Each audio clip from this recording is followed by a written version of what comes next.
So I was going to cover the Sarah Dion um, fiasco because there was a thread that had like thousands of tweets over like 2 to 3 years. I'm pretty sure everybody's seen it by now. But I was thinking about this, right? And I've noticed a pattern of stupidity. And with the latest thing with Alex Jones being forcefully removed from pretty much all platforms ever, I actually saw Kyle Kulinski come out and say this is a bad precedent to set because it means that anything can happen. And this is also followed up by Seth Andrews, the thinking atheist, or the no, he's not the thinking atheist. What's his channel? I forget. Whatever. But Seth Andrews also followed up with, I fully endorse this. He thinks it's a great idea. Wasn't it not too long ago, maybe a few months ago, that he was under fire for not condemning the coalition and discussion among social justice warriors versus non-social justice warriors, where we had Sargon of Akkad on stage and thoroughly pwn a social justice warrior who shall not be named, lest he try to demonetize or I don't know, flag this video to oblivion, because that's what they do. They have no better recourse, really. And I was thinking about this. What they don't seem to realize, because history can really outline this quite well. If you look through the history of, say, Soviet Russia with Stalin, if you look through Mussolini and his little fiasco of what the shit he did, if you look through even Hitler and what they did, I mean, what you don't realize is the purity spiral. As everyone seems to say, the left eats its own. Well, it's more to it than just that. There's obviously nuance. There's always complications when you're talking about social behavior. And what I don't think people realize is it's not just the left eats its own. Right now, it's the left eats the right, because they have the social power to pretty much destroy anybody. Pretty much all of Silicon Valley and anybody that's a tech company has the power to destroy you, because it's their platform and there's nothing in regulation that can prevent said platforms from removing you. So it's completely at their discretion. In fact, they get to decide who says what and how. It's all up to them. It's their sole discretion. That's obviously a problem, but it's a problem that can't be easily solved.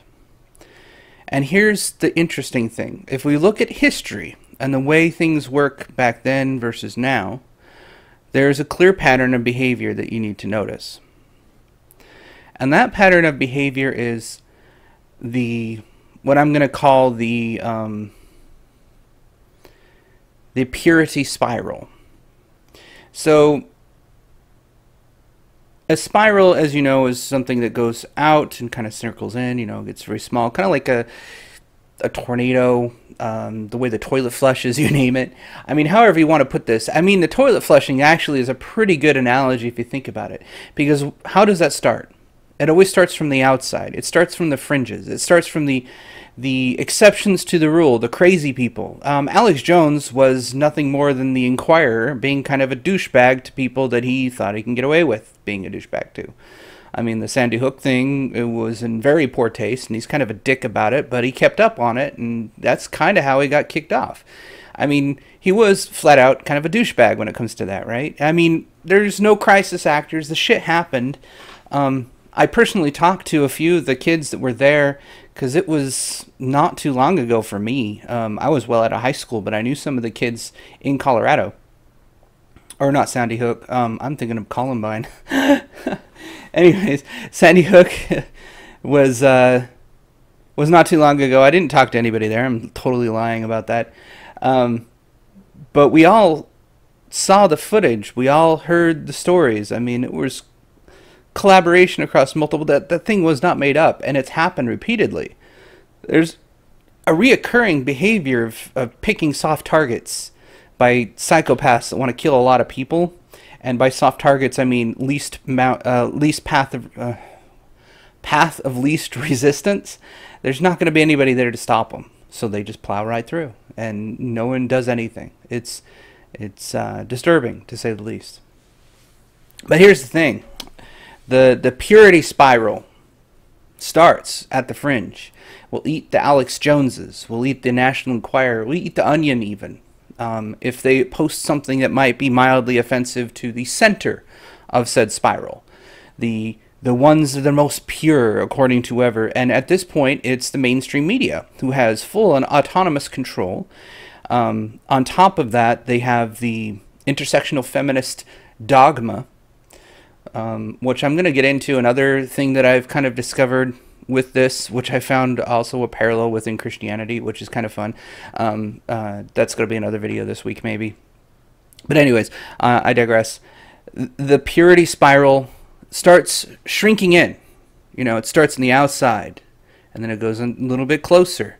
Well, the next loop around, a little bit closer, who's going to be next? Who's the ones that are kind of fringe righty publications that nobody hates? Rebel Media, for example. Will they be next to be axed?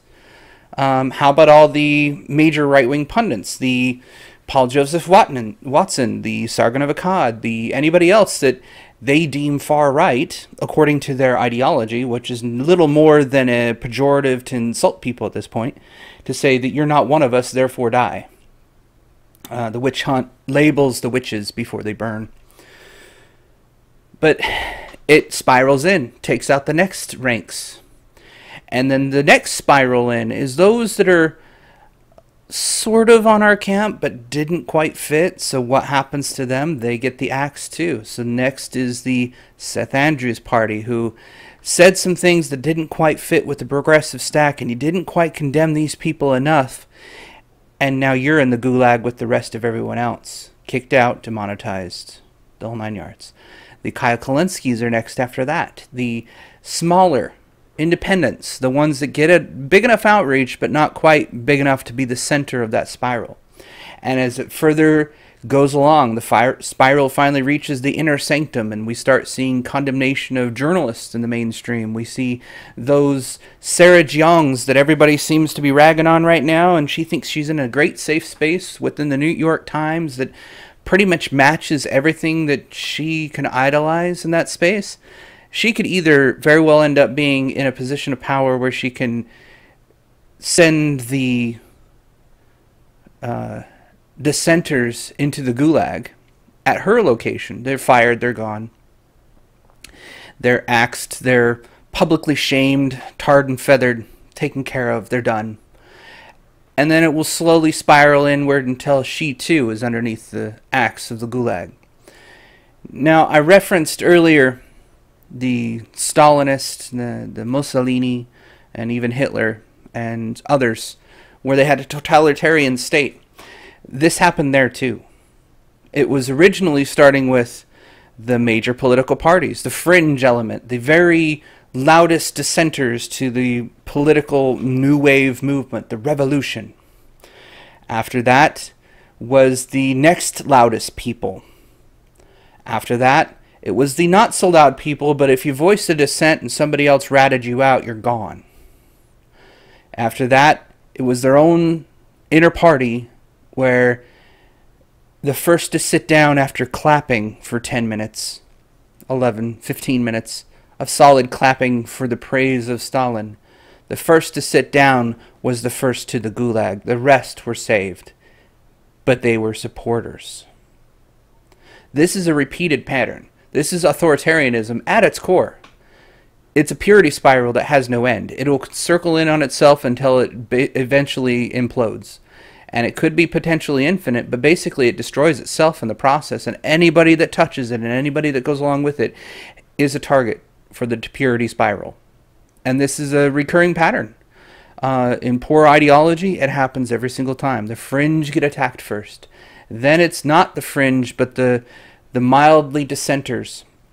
And then after that, it's not the dissenters, it's those that support, but you just weren't pure enough. And then at the end, it's even the purest. Except for the leadership, of course. They always are exempt to to the standards that they put forth, because they are the exception to the rule. They have moved the goalposts that they are secure, but you are not. But in the end, with ideologies in particular, especially when you're putting forth an authoritarian, communist, utopian ideology, one that has no social power structure, one that has no leadership, everyone's a target. You're all screwed. There's no way out of it. You're done. You're foolish. You're finished. You're going to be a part of that purity spiral, and you're going to be gobbled up with the rest of them. And this includes myself in this particular thing, because I have chosen to be a vocal mouthpiece to opposing shit like this, watching it happen, affecting my country, affecting other countries, and ultimately watching my kids have to deal with this shit as they grow up. It's funny now to make memes about building, like I built a wall in my study and we call it Trump's wall, and I put a door in it so my immigrant wife can get through, shit like that. I mean, it's stupid little puns, right? It's all right. That'll get me on the gulag. It'll get me maybe a flag on this video. Next, my channel deleted. All because I said something against the orthodoxy, and the orthodoxy is supreme. That is, of course, if we decide to allow the orthodoxy to maintain power. There's a few ways that we can get back, at least in the United States, we can get back at the orthodoxy that decides to ruin people's lives because the purity spiral demands it. For example, Alex Jones can be the first precedent to sue every single one of those outlets that refused and basically destroyed his business based on ideological positions. Because we all know he's satire. He's full of shit. I mean, who the hell actually believes that you can turn the frickin' frogs gay by putting weird chemicals in the water? That's something that comes out of his mouth, and there's no fucking way he believes that, really. I mean, I guess there might be, because I know a few people that actually believe that shit. But, yeah, it's the spiral always circles inward. It doesn't go out. It doesn't start with the shit and just keeping getting the shittier people. No, it starts with the shitty people and then gets the more pure and then gets the more pure. Just like going down the toilet until you get to the bottom where there is no water left in the bowl and you're all fucked. And that's the way it is. And that's the way history has shown us that it will be. With every single major ideological push, especially when it's political, that's what happens. So don't be surprised, Seth Andrews. Don't be surprised. Even Kyle already knows. He sees the writing on the wall.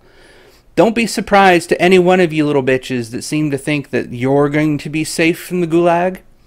In the very first chapter of the Gulag Archipelago, it says, all those people that went in and they got arrested by the secret police or the Gestapo, the KGB, whatever you wanted to call them, they had a term for it, and I can't remember in that book.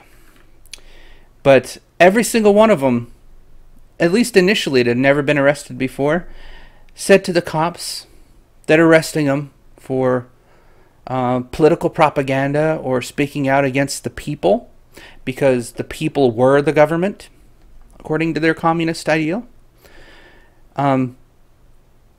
Their phrase every single time they got arrested was, me? Why for? Well, maybe you should start asking yourself that as you watch the first dissenters go into madness. Tommy Robinson's an example of this. That was a political, how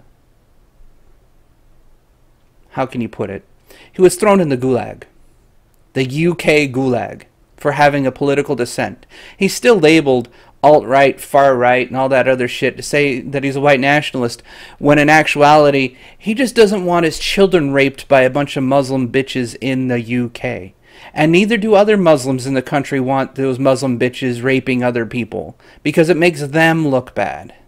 It's bad enough that you have these assholes coming out of the Middle East, bringing their toxic culture with them, to make the rest of the Muslim community look bad, but they have to go along with it because there's solidarity, and if they don't, then they too will be an afflicted victim of the purity spiral in their own ideology.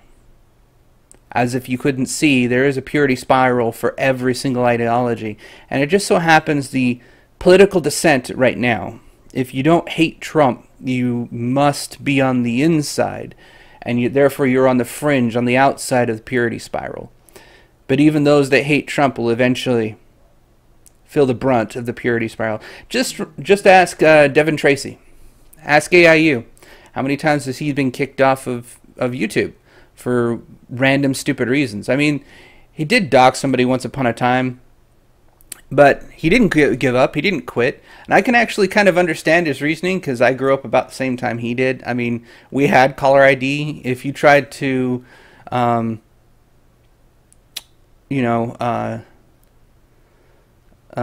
make a phony call or whatnot, we had a way to find you. You couldn't mask your number like you can now. You can't hide.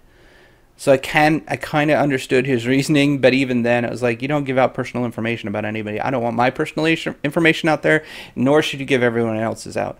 But I can understand his philosophy behind it, because it's an old world thinking philosophy. Things have moved on. Anonymity is kind of important, especially when you have the government trying to silence you on top of it. Or the purity spiral, for that matter, in the current political climate. And of course, he's also a never Trumper. Fuck Trump. He's made that abundantly clear. But he's not been a complete orthodoxy. He's one of the inner turns of that purity spiral. It's already hit him once. Actually, it's hit him multiple times. That's all I got to say about that. I was thinking about the few things that have happened recently. And I thought I'd point it out that this is not unusual. This happens in every ideology. There is a purity spiral in each one of them, and once somebody flushes that toilet, you can't stop it until the water's gone.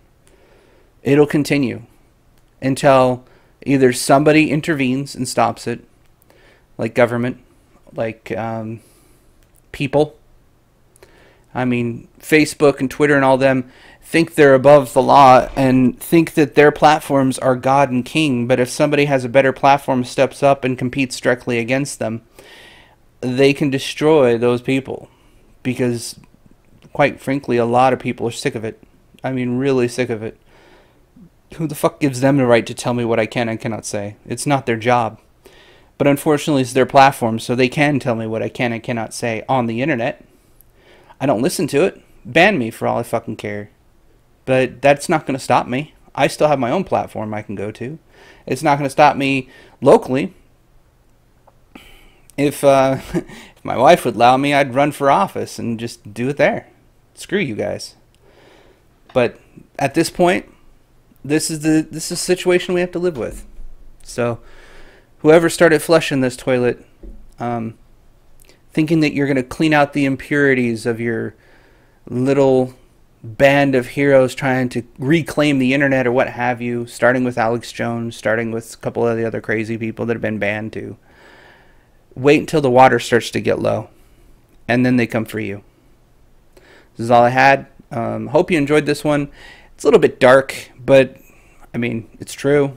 Not all truth is roses and daisies. This shit's happened so many times in history. All you have to do is start reading history books, and you can see that purity spiral always eats the fringe first and then eventually starts eating itself. Every single time. Shitty ideologies eat themselves in the end. Good ideologies don't. And the only ones that haven't really eaten their ideology in the end are like democratic systems, representative republics, and some of the other governments that have been highly successful over hundreds of years.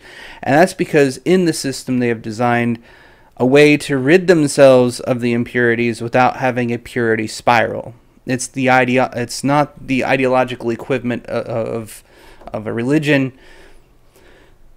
but it's damn near close. I mean, there's some differences. One of these days, maybe I'll outline the qualifications. I did it in a blog a long time ago, but I'll read it maybe. That'll be fun. All right, well, thank you for watching. I hope you enjoyed this one. Yeah, see you next time. You don't have anything to be afraid of if you're doing the right thing.